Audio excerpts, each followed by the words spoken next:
Welcome to Stories with Brisco and Bradshaw Special Edition. I would be Bradshaw. That would be your Chickasaw native, your Chickasaw Hall of Famer, Oklahoma's favorite son, Mr. Gerald Brisco. And incredible treat we have today. We've had Mr. David Mecey on before, the legendary Playboy photographer. You know, when you grow up as a kid, everybody says, I just want to be a Playboy photographer. And he got to be one, and not only be one, be the legendary Playboy photographer. He's now got his own magazine named after himself with a little French twist, Mecè magazine. Yep. And the model of the month, Miss Juliet Wilde, who, by the way, plays all of those instruments behind her. It's exciting to have both of you guys. Thanks for joining us. Absolutely.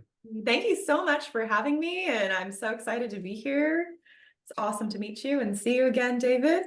Good to see you as well, as always. Juliet, always a pleasure to see a beautiful lady on this podcast. We're usually stuck with a bunch of old time wrestlers, so this is a different taste for John and I and our fans out there. So welcome aboard. Hope we can entertain you and entertain our fans out there. But I want to talk to David. Since we last had him on there, the magazine was getting kicked off and everything. How's the magazine going? You pleased with your growth and everything? We're slowly growing. We're now being seen worldwide, by the way. We have sales in Australia, New Zealand, Hong Kong, even Russia, believe it or not, Mexico, France, Italy. So a few sales in all those countries, but most of it, of course, here domestically in the U.S. But we're growing, you know, and we're working on our second year. April of this year, 2024, marks 2 years that we've been publishing every month. Oh, congratulations. I'm pretty excited about that. Pretty proud of it. That's quite a feat nowadays here with magazines and news press in general, you know, but I can see why you're growing there with beautiful women such as Juliet here. I mean, it's a win-win situation for us. I was so excited to snag Juliet, let's put it, and have her be one of our models in the middle. And I don't know if I told her this, but like I told you gentlemen, she is like when I was working at Playboy, I found 23 Playmates of the Month plus one Playmate of the Year during my tenure there. And she is what I would say she would have been a classic Playmate for Playboy if Playboy were still publishing and still doing what they were used to do. But I got her from Mecè, so I'm pretty happy about that. Well, congratulations to you, Juliet, on that. Right, you know, becoming a fitness model, you know, it's and a fitness lady that gets photographed. You got to stay in shape all the time, and you know it's kind of a unique profession, sort of like when we get ladies into professional wrestling. We always, why did you pick that? Why did you want to become a wrestler? I asked you to say what was the attraction to the model? Well, it's a great question. It's a long story that I could go into very much detail about, but I kind of happened upon modeling really randomly. I mean, I did actually do a little bit like for fun when I was in high school and I was pretty young, just like really little local stores. Actually modeled for a vintage store was one of my first like opportunities. I had this fashion show, but I modeled and traded for my prom dress that I wore, which I actually still have. And so that's where I kind of initially started, but I didn't really do any modeling again for a while until I had been studying in college and I had like a degree in science, but I felt like I wanted to go in a different direction. So I started studying art, which I've always been into art and drawing and creating things.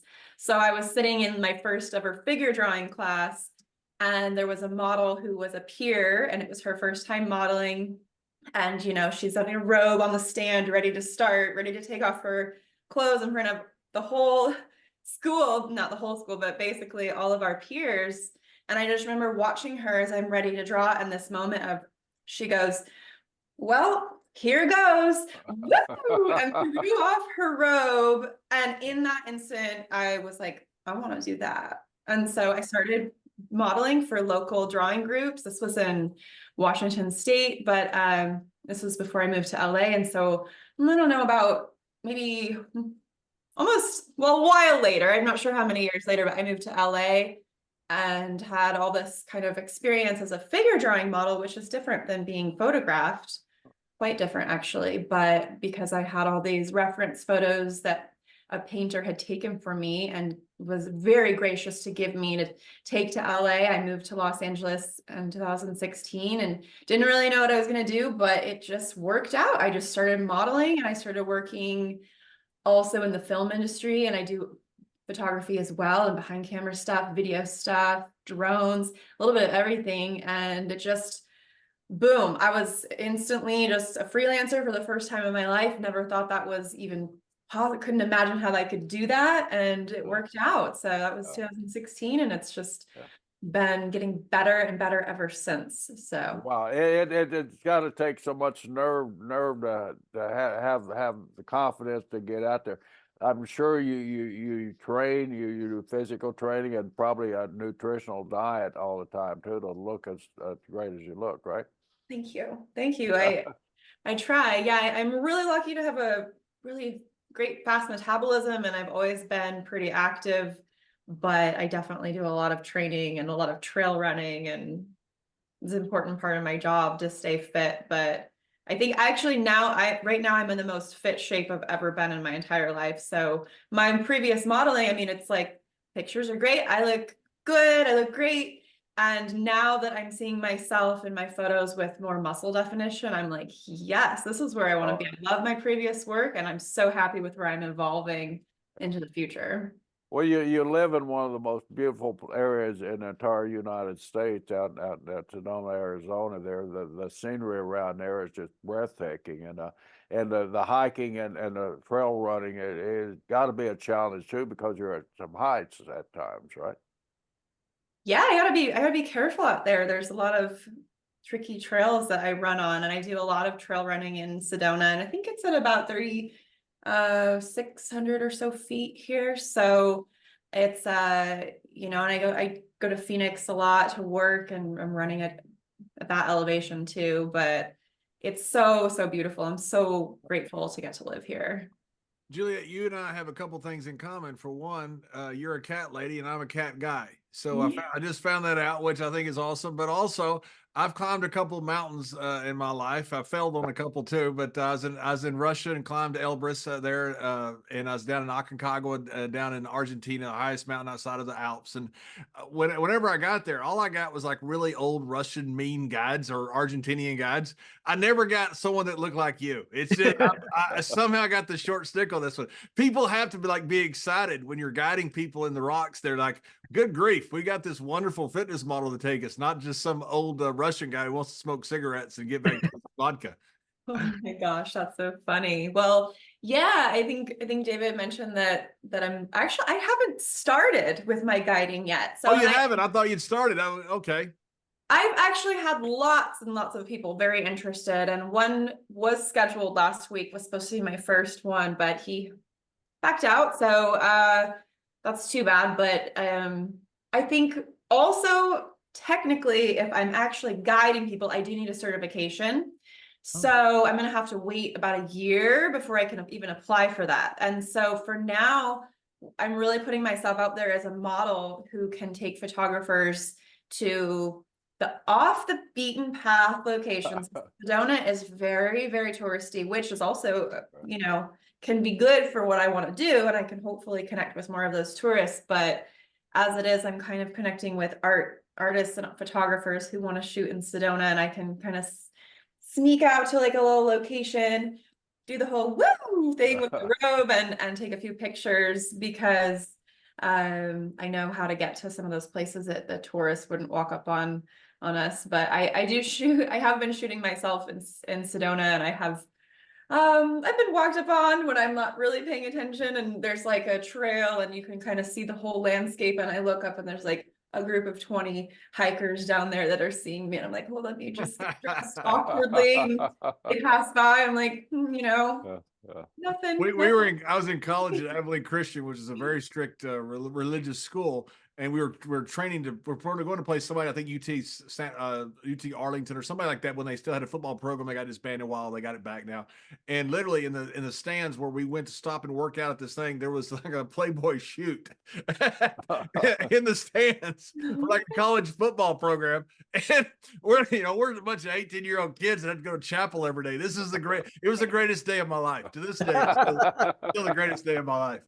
Oh, that's and awesome. Plus, when you're a guide, you have to know certain things, because you get old people like me and Mr. Brisco. You got to know how to use a defibrillator.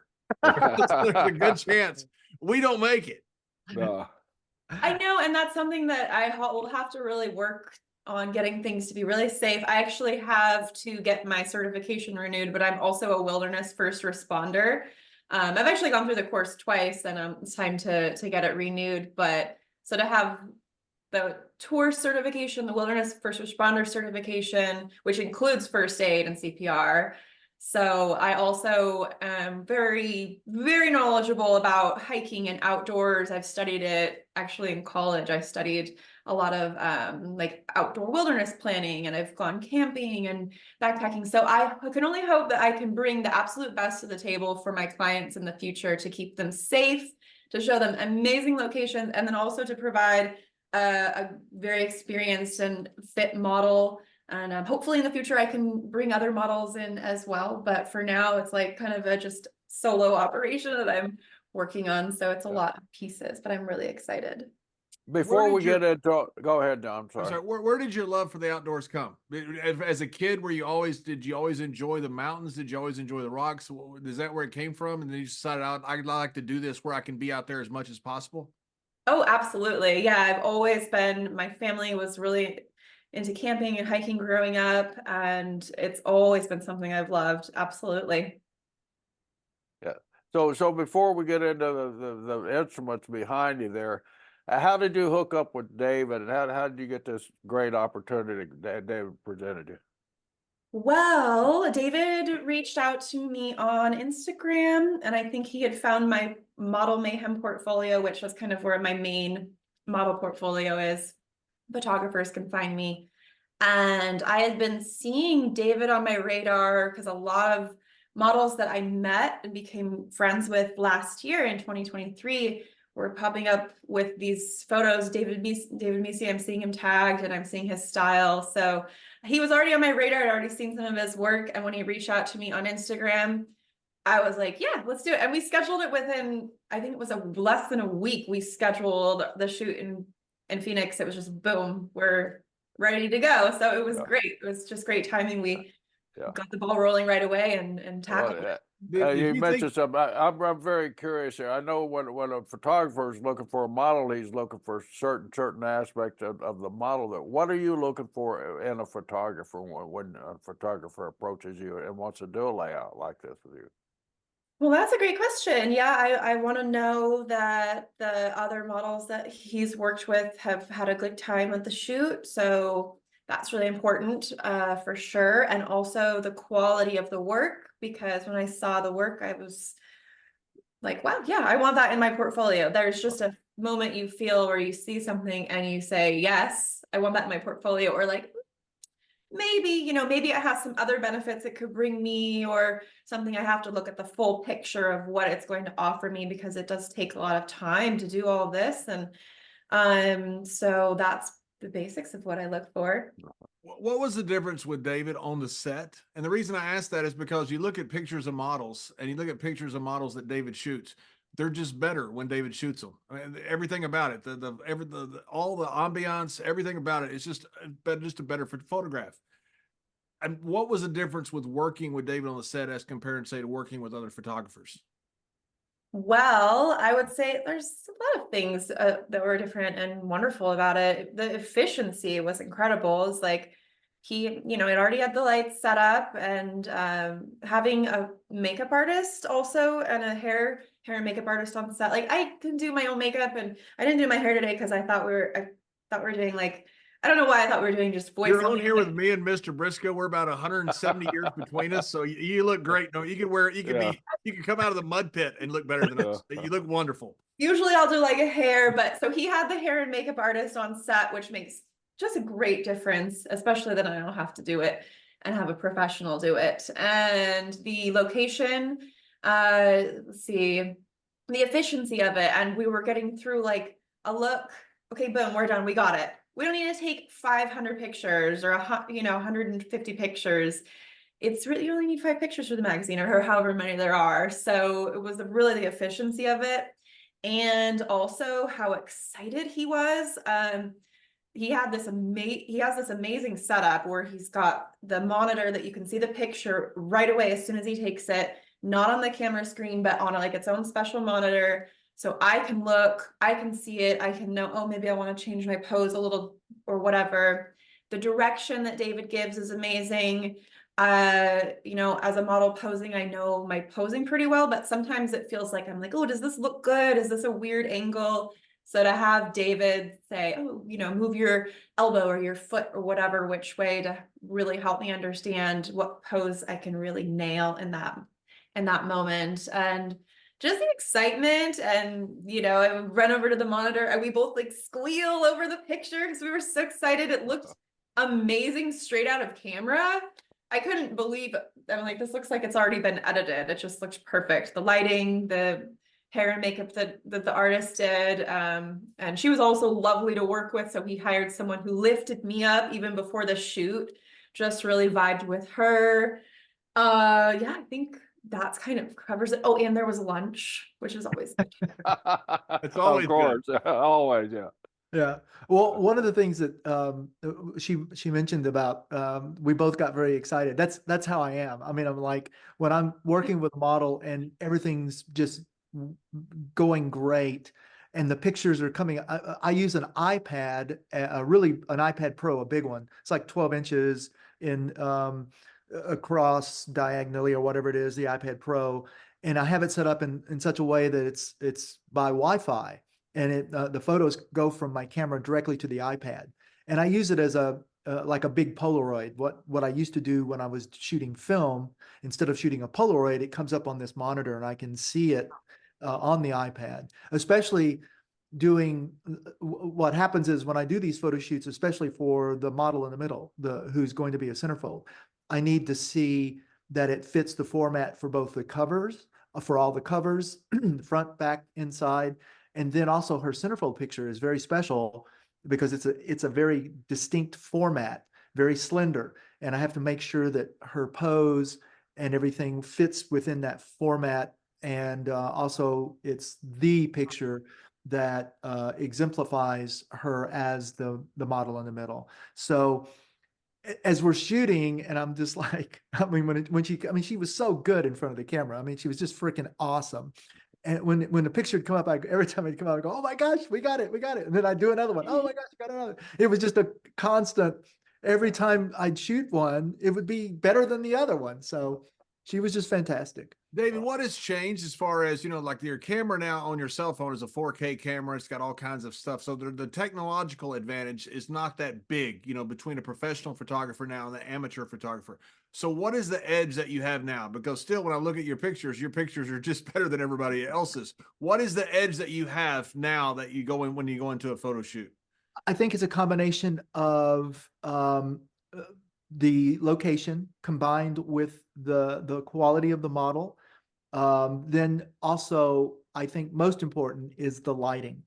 The lighting is what separates, I think, a lot of the photographs that I do with others. I mean, a lot of people out there now, a lot of photographers out there now depend only on available light, only on the light that's in a room.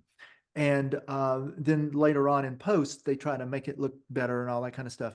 But which is great. I mean, that's one way to do it. But because I come from a background of shooting for the magazine, for Playboy back in the day, and having to shoot with so many lights, it's sort of ingrained into me to do it that way. So for me, rather than just trying to shoot what's in a room, I actually create my own light. I try to create a mood. I try to create an atmosphere that makes the model look even better than what she does in real life. It's kind of like it's a flattering light that makes it, even though we want her to be a real looking model, it's not like fantasy, so to speak. It's not AI either. it's reality that's got a little bit more of a beautiful edge to it due to the lighting. And of course the poses and everything. And that goes hand in hand with a collaboration with a really good model like Juliet. I mean, like she was mentioning, she moves great. She has a great sense of herself as far as how she's looking in the camera. But it's those little things that I might have her change a shoulder or move a hand or something like that to make it fit. So that's it. It's those tiny little items that I try to make every photograph perfect as much as I can in camera, less retouching at the end. And by doing that, it separates, I guess, what I do from a lot of the other stuff that's out there. Not to say that their stuff isn't good. It's just that I try to make my stuff even a level above. Are you critical? Maybe not externally, but at least inside your mind. The reason the basis of this question is Mr. Brisco and I will watch a TV show and we'll think, why would they shoot it like that? You know, because we've done TV for so long, or why would they do that? It just doesn't make any sense. Now, that doesn't mean we complain about it and go on Twitter and talk about it, but, you know, we complain about it, Joe. We complain about it to each other, maybe not publicly, but at least in our own mind, we're like, that just doesn't make any sense. When you look at some pictures, sometimes you look, that is horrible. Why would they do that? You got to have that feeling. I will do that. But I don't try to, I'm not going to say that to a person, because I know a lot of people out there trying to do their best and they're doing it the way they think they feel it is good. I always have tried to be exemplary with my own work. I try to make it, like I said, above everything else out there. And it's just a constant battle. And yes, I'm very tough on myself on my photographs. And if I do something and I shoot something and I see that there's something missing, it makes me crazy. And I have to make it perfect. And so I have to add, and Juliet will tell you, I keep adding lights. There's a light that's got to go up here. God, I need another one. And I'm always kidded about that because I do workshops, and it's kind of the standing joke that David's always going to add another light. Juliet, basically the same question, and I think I know that, but you're an outdoors person. Do you prefer the outdoor shooting, or do you like the controlled environment in a studio or something like that? And David, I know your preference would probably be in the studio because you got so much more control over the Mother Nature. But when you have a model like Juliet, this for you, where do you feel the most comfortable shooting in indoors and controlled or outdoors? When I'm posing, I love to be outside. I mean, the results of the photo shoot with David are absolutely stellar, and the lighting is just perfect. And I really think that both are really necessary, because for me to see myself in that light and to just be like, wow, I kept saying, who is she? You know, because I was like, wow, but you know, I know it's me intellectually, but it's just seeing that image really boosts my self-esteem. And so then to have my favorite place, the outdoors, and get to shoot and also create absolutely incredible. I'm so proud of especially some really recent shoots I did this week in the outdoors in an absolutely incredible location in Tucson with its waterfalls. And I mean, I see these images and I'm stunned, but I'm also stunned when I see David's iPad and like, wow, that's straight out of cameras. The lighting is just impeccable. And for an outdoor shoot, like for example, the one I just referred to, we had to kind of wait for the light, and it's important to work with a photographer who sees that, okay, this isn't the right lighting. I don't need to waste my energy to pose in some lighting we don't want to use. So we had to wait for the light to be right. And sometimes that's not always the case. And sometimes you do a shoot and it's like, well, the lighting wasn't right, but we got this other concept. I guess we can, be creative. So it's nice to have the controlled setting and you know what you're going to get. But I mean, because I love being outside so much, I just absolutely love being naked on the earth and on the trees. It's just really where my soul is fed. But I think both are really important, and they go hand in hand and really feed into each other and help enhance the other if that makes sense. David, you mentioned your subscribers that you have all over the world. You know, there's been some transformative changes in the globe, you know, in the last, say, 500 years. I think the Enlightenment, obviously, you had, you know, transformative changes. You had around 1900 when you had the car and the plane and the automobile, and you saw the wealth that came with it, you know, with Carnegie and Vanderbilt and Rockefeller and Edison and JP Morgan. Then now you're seeing that national village has become a global village. And the wealth is a multiple of that too. So you see Musk and Zuckerberg now, because they're no longer restricted geographically to a nation. They're now, it's really a global village. That's what you're doing with your magazine now. Has that changed any way that you view your magazine, and say from way Playboy was marketed back just mainly to America or the North America, to now you're marketing literally to the globe? And to a degree, but it's one of those things that I'm, to be honest, I don't really think about trying to think in terms of doing an international publication, because that would mean doing translation and all that sort of thing. But what I'm hoping to do, and what I hope my work does, it translates because of what we're presenting, who we're presenting, the gorgeous women. I'm hoping will continue to be something that people around the world cherish, and that type of photography.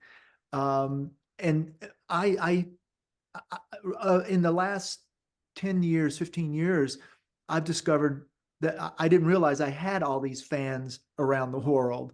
But working for Playboy, which was being seen around the world, and a lot of my work would be seen in Germany and France and all these other places, you never think about that when you're doing it. It's just part of the job.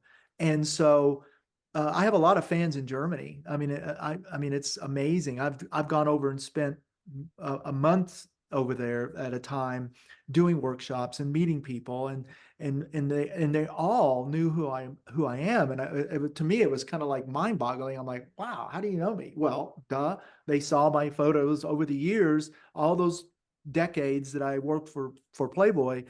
My pictures with my name under them were being seen, but you don't think about that. And it's just what I'm trying to do is I'm trying to keep that sort of legacy that I helped create for the magazine, for Playboy back in the day, to stay around and present beautiful ladies like Juliet and all the other women that I have appearing in I almost said Playboy, appearing in Mecè, to keep that legacy alive. And I think that just beauty worldwide is still one of those very special things that so many people want to see. And I think that's what's helping propel the magazine around the world like it's starting to do. It's funny, I was talking to my art director about this very thing just a couple of 3 weeks ago, about how I've suddenly realized that we're starting to quote, get seen.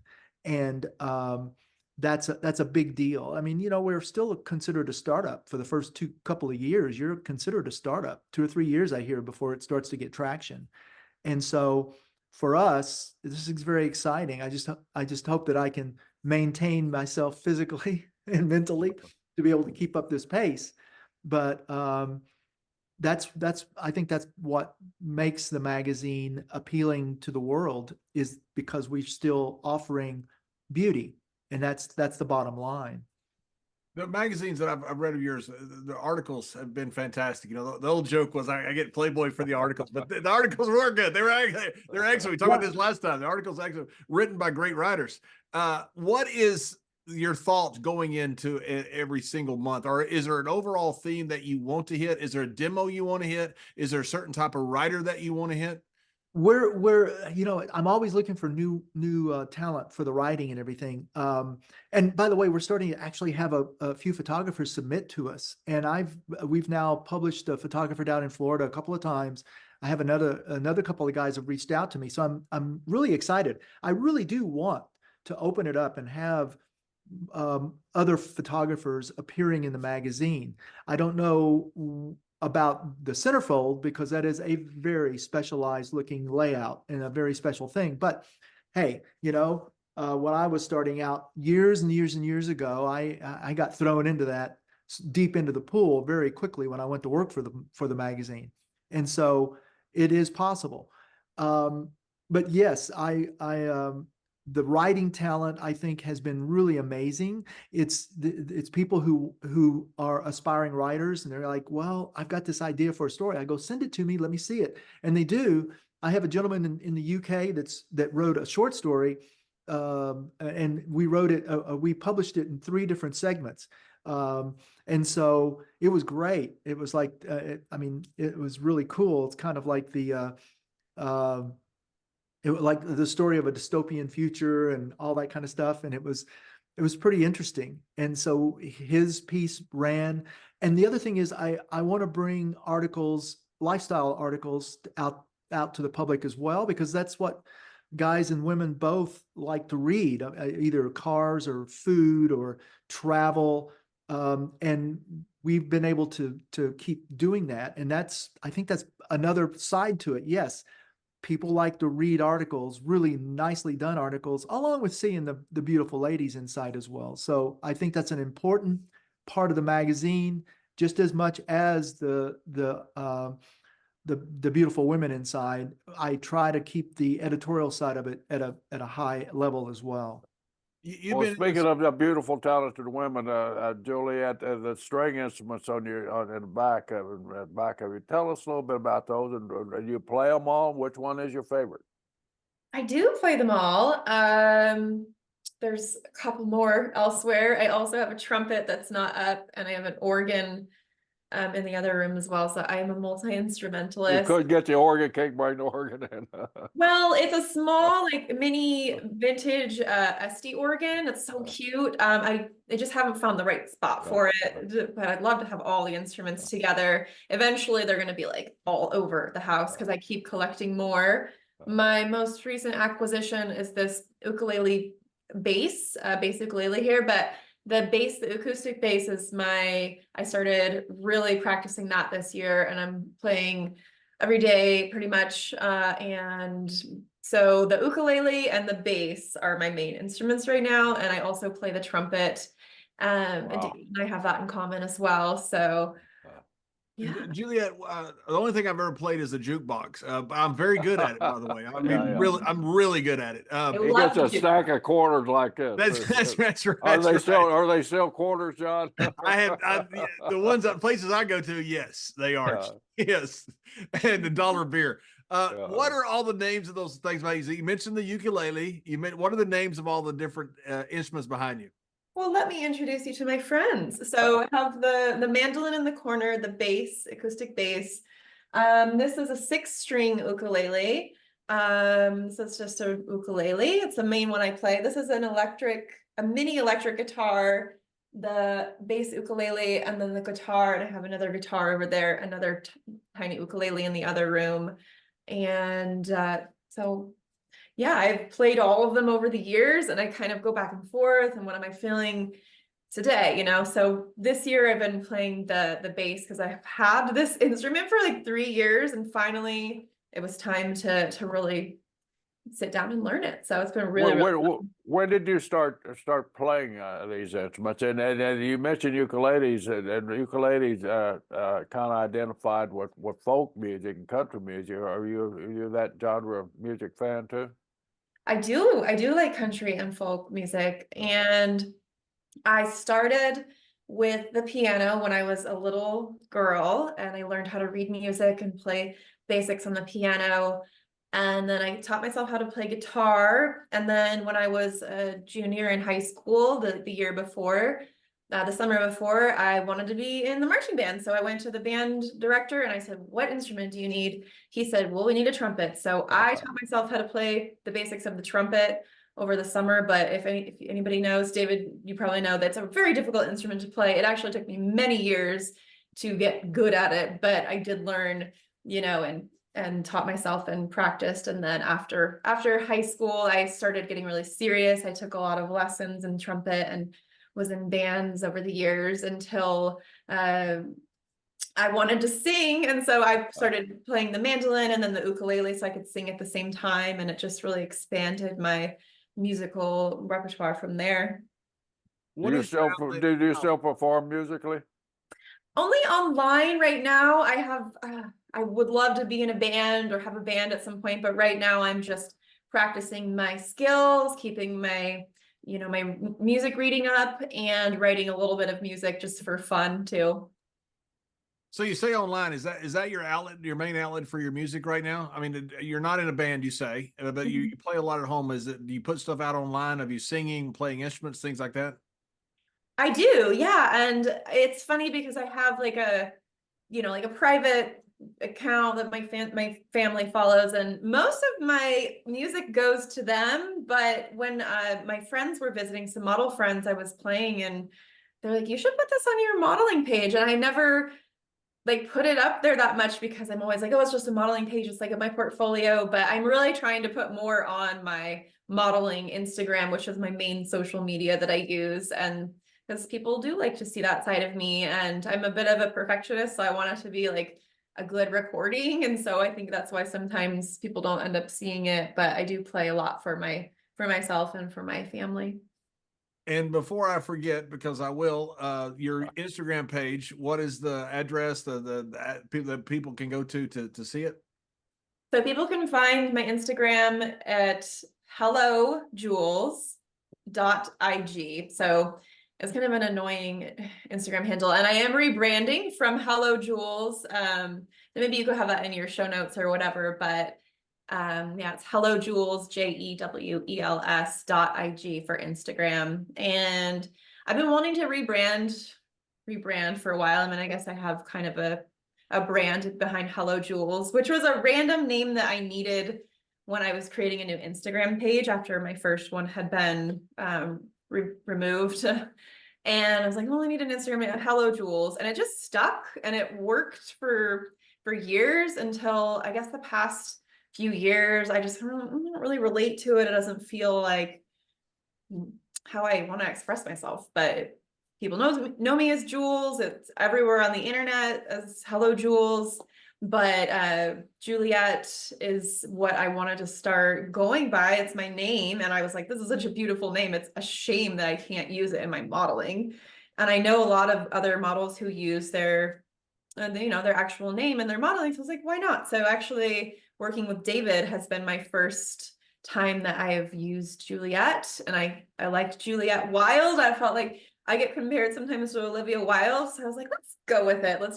I think it's fun. And so I love being referred to as Juliet. And so here we are. It's a wonderful name.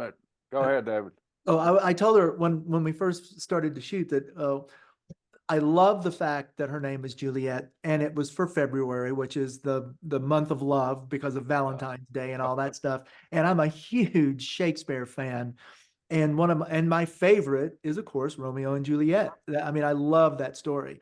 Love the movie, by the way, that they did about it. I mean, it's just so amazing. It's such a great love story. And having her as our model in the middle for February was just perfect. And so I told her, please, may I use Juliet? Please, please, please. I'll tell you, interesting, David, stat about Shakespeare was when he had the Globe Theater on the Thames River, he used to get guys out of prison to do the fight scenes. And if they were good, he would keep them out of prison, if they were realistic and all that stuff. I always thought that was the birth of professional wrestling. So I made all that up at the end, but the first part is true. But I always That's thought, awesome. We're directly linked to Shakespeare, which is not true, but I like saying that. In a roundabout. John, I was the one picked. I was the one. That's right. That's how Jerry got started. He was at the Globe. He was at Jerry the Globe. ended up in a London jail. Ended up at the Globe. Oh, that's crazy. That is actually such an interesting piece of history that John. I love how much you know about history. That's really cool. I know a lot of useless facts, Juliet. It just ain't nothing, but it's fun reciting them, and then you just add your own spin at the end. And useless facts are the best ones. Exactly. My wife is a school teacher, a history teacher, and I'm just full of useless trivia. I mean, I watch all those game shows, and I'm pretty good on the damn things at times. But Yeah, my wife said, you know so much useless trivia. Where do you get all that stuff? I don't know. I pick it up from John, maybe. That's right. That's right. Jerry and I Especially talk the every useless day. part. Yeah. Jerry and I talk every day pretty much about a lot of nonsense. It doesn't, nothing. Yeah. David, Oh, there's so much out there. Juliet mentioned her Instagram and her watching the brand she's building. What is the future of magazines? Because you have so much access to stars, you have so much access to people now on the internet. So much is free. So much writing is free. What is the future that you've seen? Because you've been neck deep in this for the last couple of years with your magazine. What is the future you believe as far as where magazines go from here?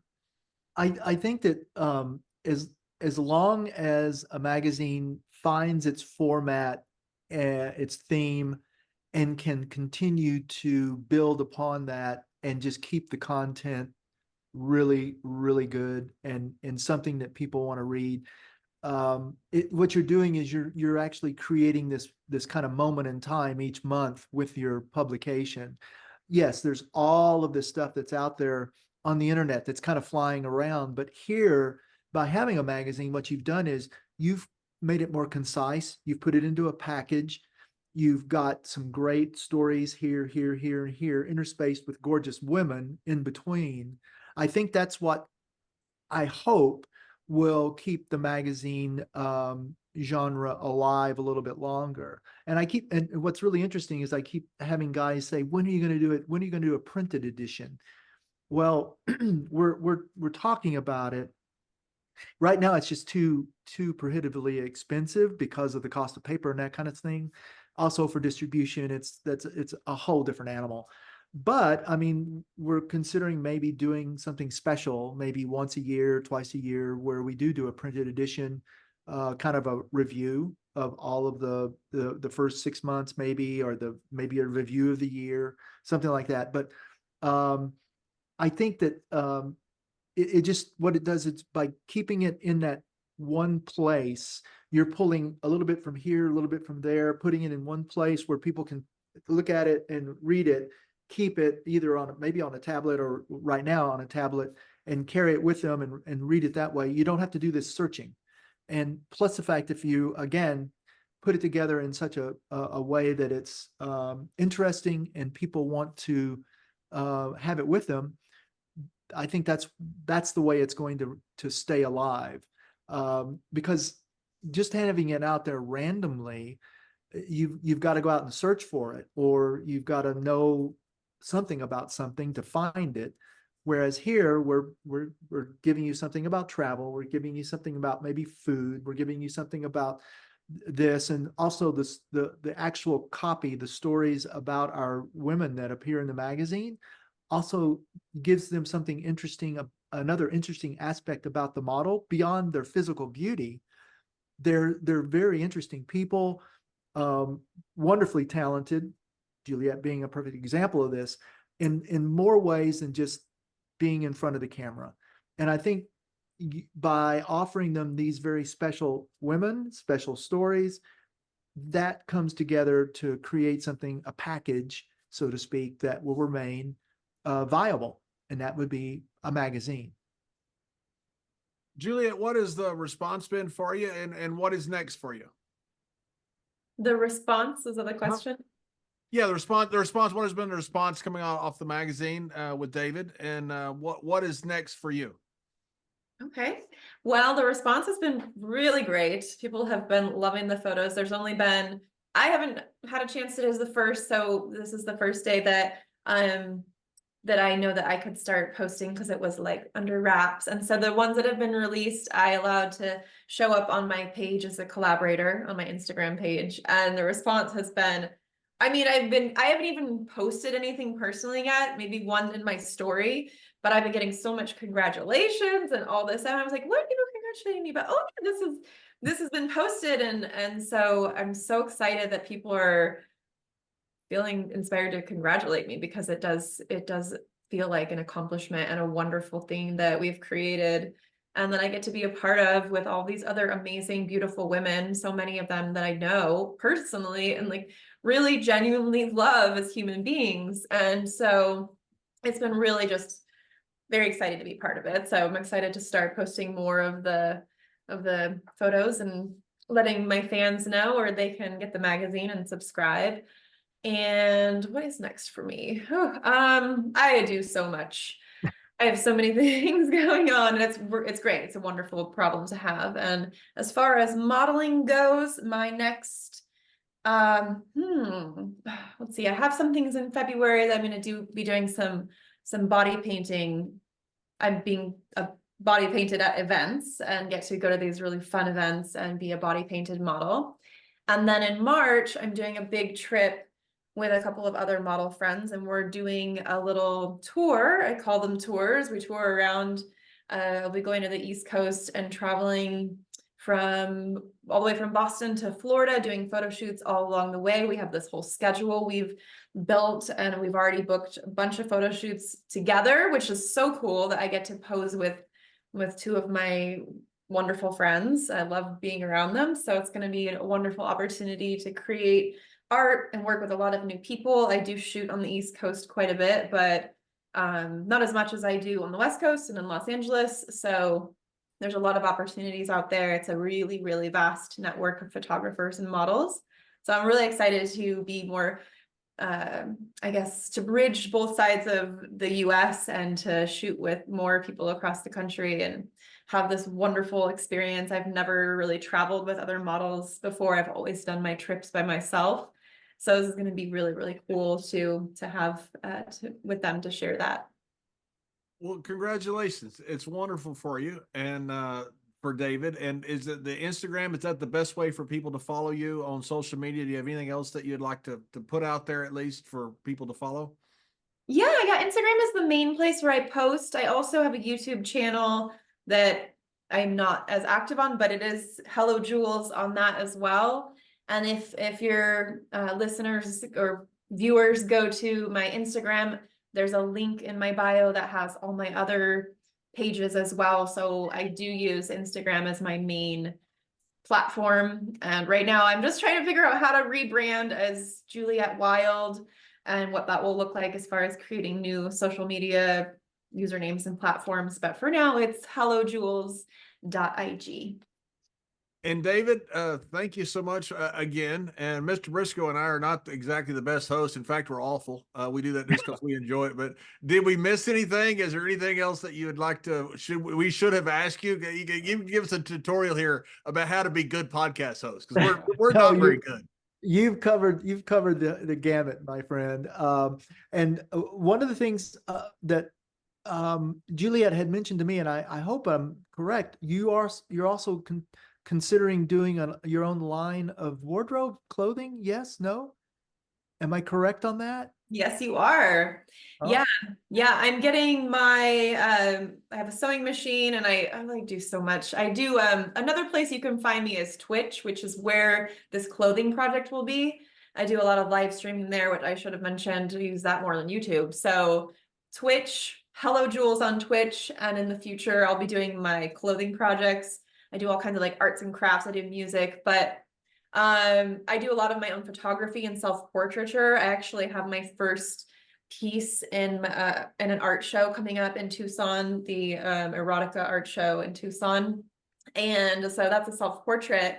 And that goes with that is this clothing that I create my own pieces, or, lingerie, or just like fun things to have in a photograph, not necessarily even clothing all the time. Sometimes it's a string or a string bikini, like little fun things to have that will really elevate my artwork to the next level of, I'm being the model, the photographer. I shoot on film and Polaroids and make a really just very sensual experience of the whole process. And then to have my own clothing that I created in the photograph as well, or my own designs, is going to be just taking it to the next artistic level for me. Cat. Sorry about the cat. That's okay. I love cats. So David, tell us again how to get to your magazine, how to get to what you're promoting and all that you do, please. Well, you can find us on Instagram, of course, MECEMAG, Mecè Mag. at Instagram. And then the website is, of course, www.mecemagazine.com. And